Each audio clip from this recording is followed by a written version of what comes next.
Hi guys, welcome to the Newbie Playbook. Today we're going to talk about how to set up your blog profile signature. So a question came in, how do I update my About the Author section of my post? Now this area is the little section down below your post where you see the photo and the little paragraph where you can, add your information about who you are and what you do and you're mostly for branding purposes. So in order to find out where that is, you need to go to one of your posts and check and see if you have it already. If you may have set it up already and it's just not complete, but if not, go ahead and scroll down to the bottom and just take a look at the area below. And if it says about the author and it's blank, that means you're going to have to log in and make some changes. So let me show you how to do that right now. First of all, log into your WordPress or your blog back office. This is the area right here where you have your Empower Network, blogging system, your dashboard, and your posts.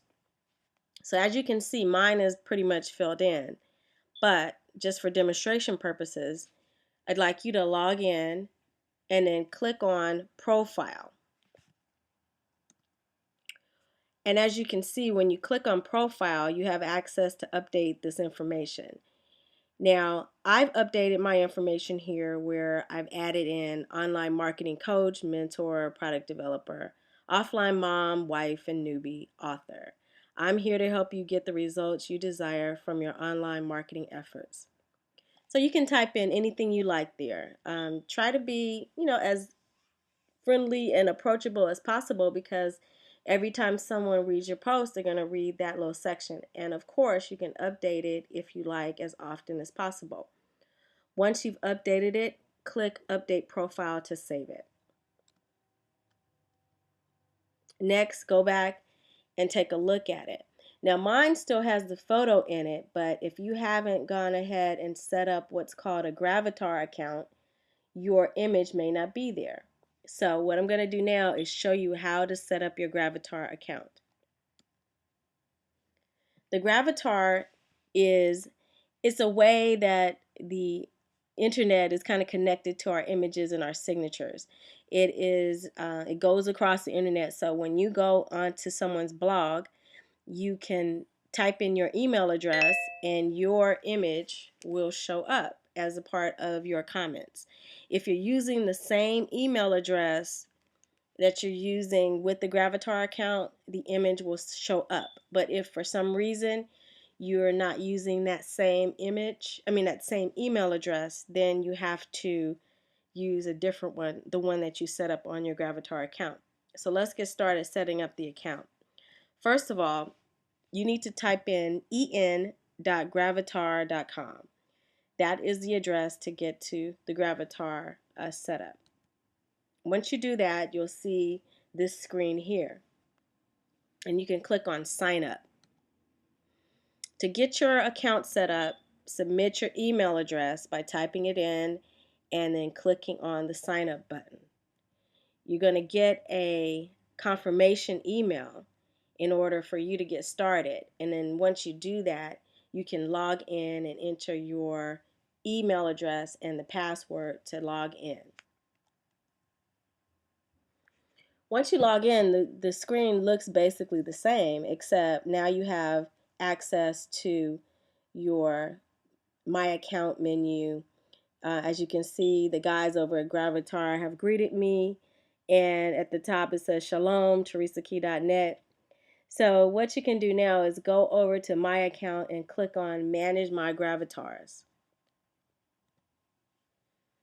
Now, I have my primary email address as a part of my Gravatar, but let's say, for example, we want to add a new one.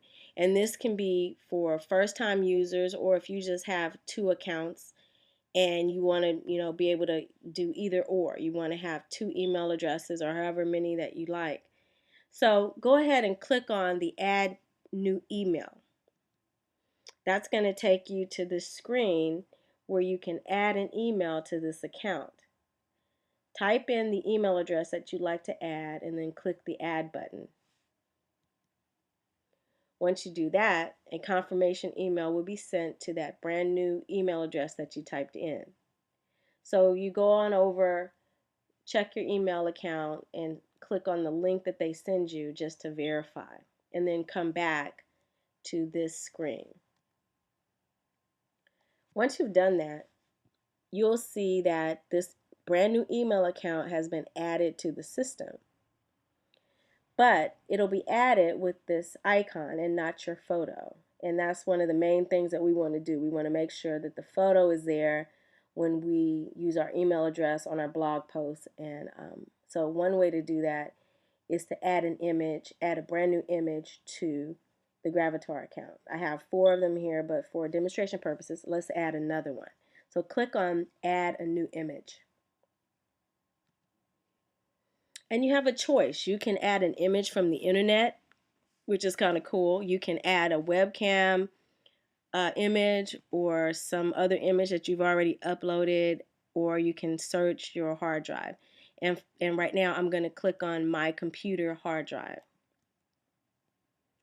Next, navigate over by clicking on Choose File. And you can just just with any Mac or PC, just navigate over to the file that you want to use for this picture. I selected an image that is a money magnet, and so you have an option here of cropping that image and resizing it a little bit, but for the most part, Gravatar will resize your image. As you can see, it is kind of large here, but there's a large preview and a small preview, so it's going to resize to fit the requirements. Next, you get a chance to rate your image. So for the most part, I would recommend that you give your image a G rating, because if you give your image an X rating, it's probably not going to be seen. So go ahead and give yourself the G rating and then click OK to continue. And then lastly, they're going to ask you where you want to use your image. And by default, I have one of my old images here, but if you click on the box where the arrow is, where you put in your brand new email address, you can go ahead and update it. And then once you've done that, you'll see the brand new image next to the email account that you've established. And you'll also see that brand new image below where you have your gallery of images. These images can be changed at any time. So for example, if I want to use that image on the far left, I can use that. If I want to use that tiny image in the middle, I can use that. Or if I want to use, any of these images is fine, and they can be duplicated in the sense that I may want to use the same image on 5 different email accounts if I choose to. But for this purpose, for the purpose of putting my blog and my image down in that blog signature area, I'm just going to use my primary email address at the top. As you can see, this is my primary email address in the account. That's the one that I use to sign up for Gravatar, and that's the one that I'm going to use in my profile back on our Empower Network blog as well. So as you can see here, my primary email address is here in the profile, and just to make sure, I click Update Profile and I'm done. And then you can go back, check your pages, and make sure that the image that you want is set up and that it is connected to your About Author area on the bottom of your post. And if at any point in time you want to comment on someone else's blog, that same image is going to show up if you use the email address that you connect to your Gravatar account. Okay? Hope this helps. Take care. I'll talk to you soon.